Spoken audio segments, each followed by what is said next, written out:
Hey y'all, what y'all doing? Okay, so I was thinking, and I decided I want to start covering some of my older videos, or redoing them in a sense.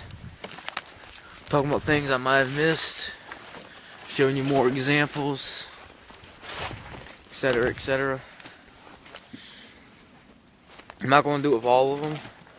I might eventually, but you know what I mean, right? Do a little bit there, get some real new videos out, do some more. You know, just do a touching on it occasionally. And I am open to any kind of your requests as well. Oh, I figured today I'd talk about Cordage again. Now, my original video, I didn't have very much time, so I tried to rush it in. So, today I do have time, hopefully. So, Cordage. You can make it out of leaves, grass, bark, and virtually anything fibrous. Okay? A good example of a tree you can make cordage out of is a cedar. You know how you're out in the woods and you see the cedars that have the rubbings on them. You got the bark all fluffed up and peeled, kind of like tinder. Kind of like this right here. Well, you twist that up, that can make great cordage as well. Now, thing is it's not very strong. I have a personal favorite so far when it comes to bark. That's tulip poplar. What you do is you'll get the nice inner bark, or the bark in between the rough, coarse outer bark and the stuff in between the wood. Now, I know it's a tulip poplar tree right over here on the other end of this hill. The thing is, I've been sucked pretty much everything I can out of it. I'm gonna see if I can find just an example of inner bark. It's not gonna be good to make cordage out of, but it'll be just a good example for that. So, here's my tulip poplar right here, and that's the tulip poplar right there. It's still alive. Lightning struck it and all this fell out it.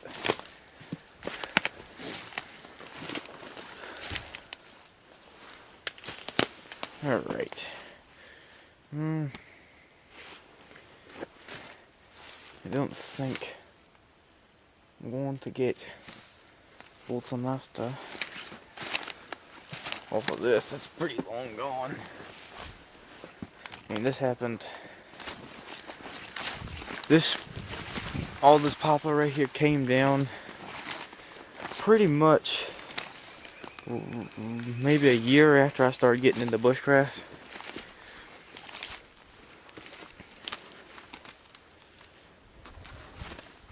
So yeah, a long time ago.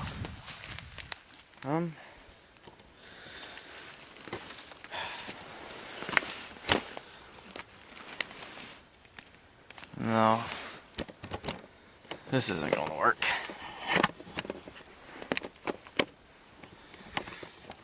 Nope, not gonna work. So, I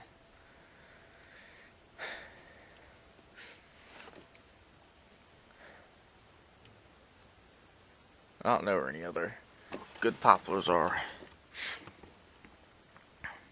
But I do have a piece from a poplar that I took the bark off of when I was using it for firewood, and that I can show you. So that is right here. Now let me get into a more clear area, and I'll show you what I'm talking about. Okay. Okay. Okay, y'all. So this is what I have. When you peel it off of the large bark, it's going to come out in strips. Okay? When you peel the whole giant slab of bark off, you're going to have basically the inside, the one that was touching the tree, and the outside. Turn it over, stick your thumbnail halfway between the thick bark and the inner bark, or the side that was touching the tree, and just try and pry it up, and then just pull it out. That's all. It always works for me.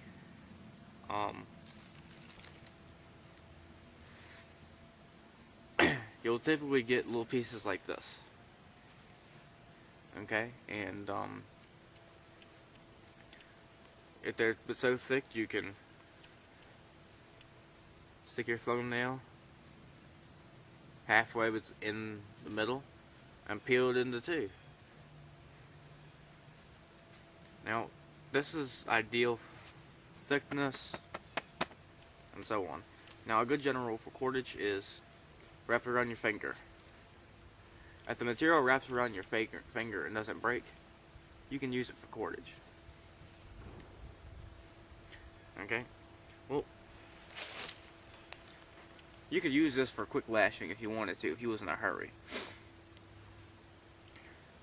Most of the time, I'm not really in a hurry. And, I don't want to spend 3 hours sitting there making extremely strong cordage that's going to last me all year.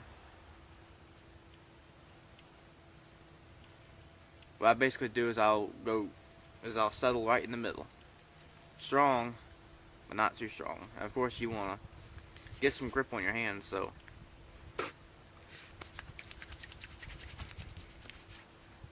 okay, just like that. And it helps sometimes if you just ball this up to get it started. And you just want to do that. It helps to get set up for braiding or twisting in this case.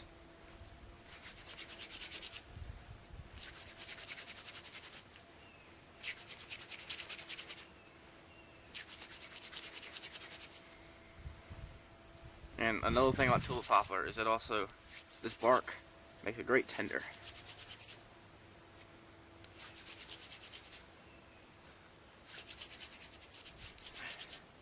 My first successful bow drill, I was using tulip poplar tinder. And this was at a survival class because I had spent so much time on a bow drill at home and I just couldn't figure it out. Went to survival school, did the same thing I always do, and somehow I got it. And then I came home and decided I'm going to test my jinx. So I took the set I had been trying, that had failed time and time again with, and I tried, and I got a cold. It didn't make no sense to me, but I didn't really question it because I don't want to double jinx myself, so anyway. And now it's a lot thinner, it almost looks more like normal cord. So now I'm going to bring it in closer so you can see better.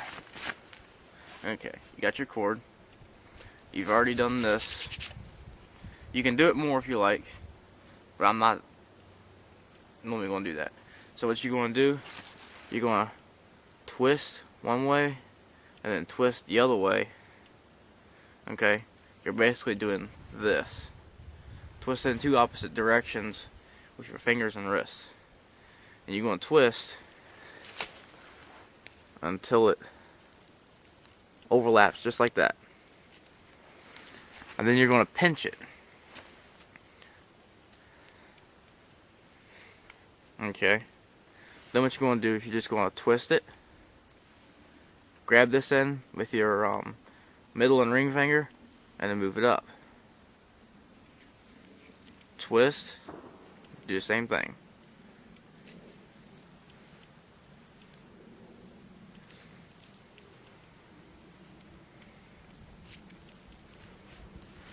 And you're just basically going to keep doing that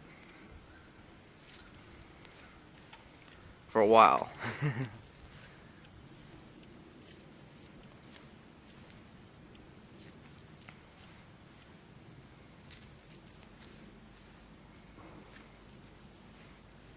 And as you keep going, you're going to get this.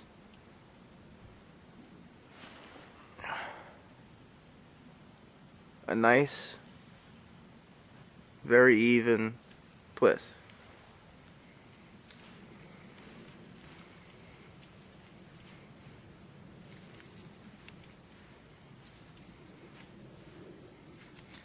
And the more you practice, the faster you can go.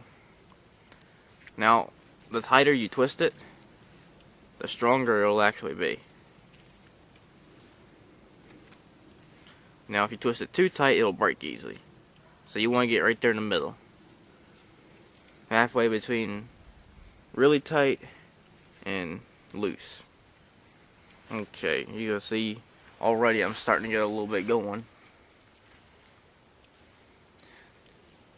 There's a faster way. Now, of course, this will make your hand a little sore.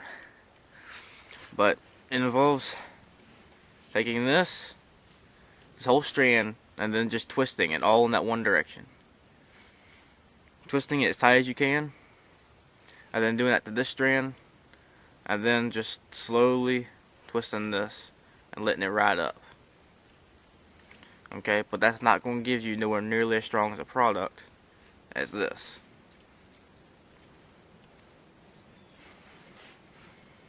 Now, another thing you need to think about is, what if you run out of section on one end?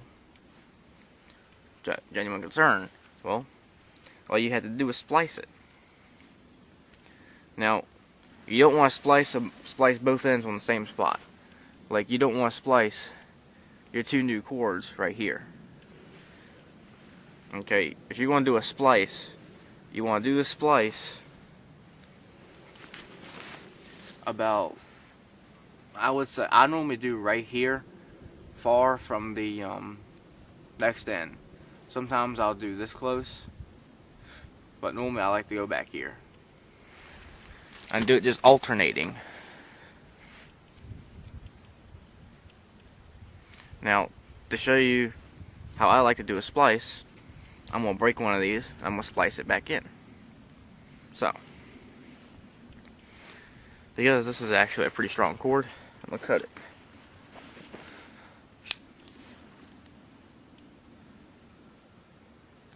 I'll do it like right there. Okay. And now I've got one end that's shorter than the other.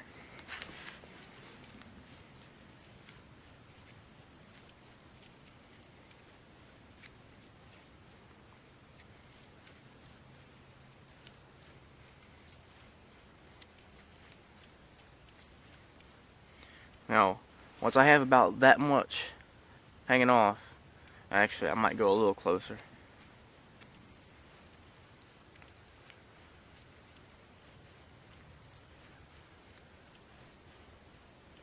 There we go. Once I have about that much hanging off, then I'll take this. And of course, you want to make sure it's nice and twisted up.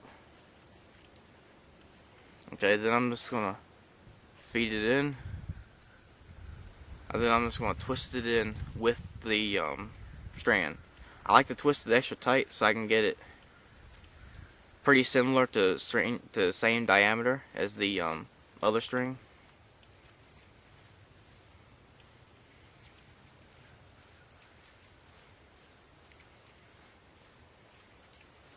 If you do it like this, it's much, much, much stronger than if you just splice them both in the exact same spot.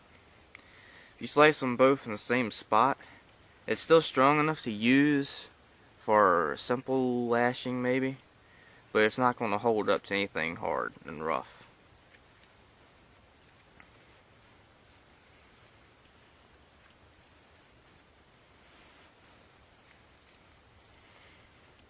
So, I'm going to go ahead and let y'all speed on up to the finishing touches. Okay, y'all. So now that you're pretty much nearing the end of your strand here,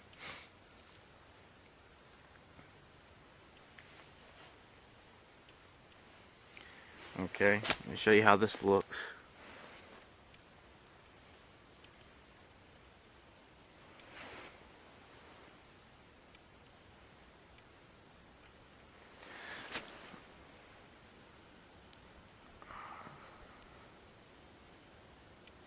It ain't perfect, but it's plenty good to get the job done. Alright, now once you get about that close, you can go a little closer if you like. Then you're just going to do a simple knot to hold it and to keep it from coming undone.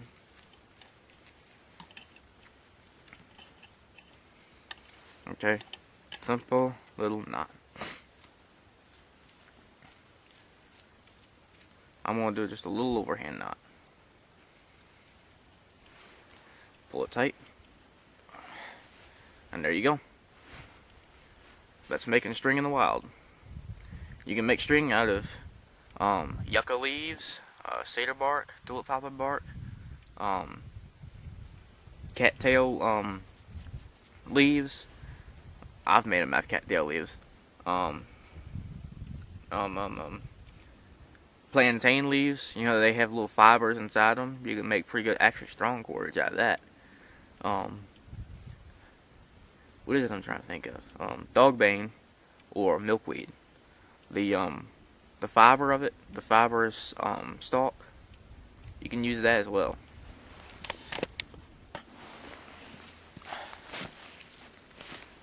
That all makes pretty good cordage. I mean, use your imagination. You can use vines,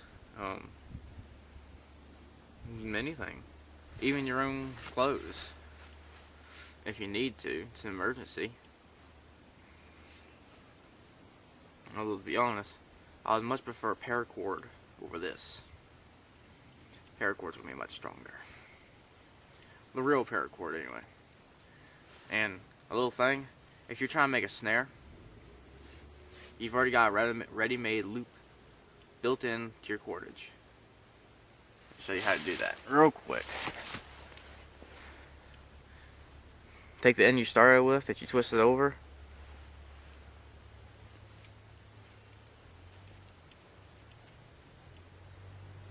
Okay, now you have a little loop. You might have to fiddle with it a little bit to get the knot to fit through there, but yeah, you gotta have to fiddle with it.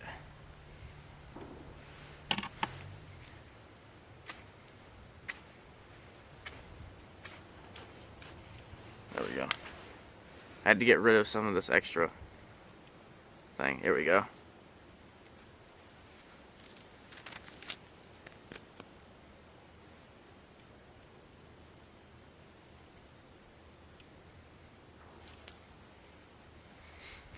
Okay, and that's a robust little snare, and it's actually pretty strong. I think this would be sufficient for a squirrel. Quite sufficient, actually. And then if you wanted to, you could trim off these little ends right here from where you spliced it, and that'd be even better. But there you go.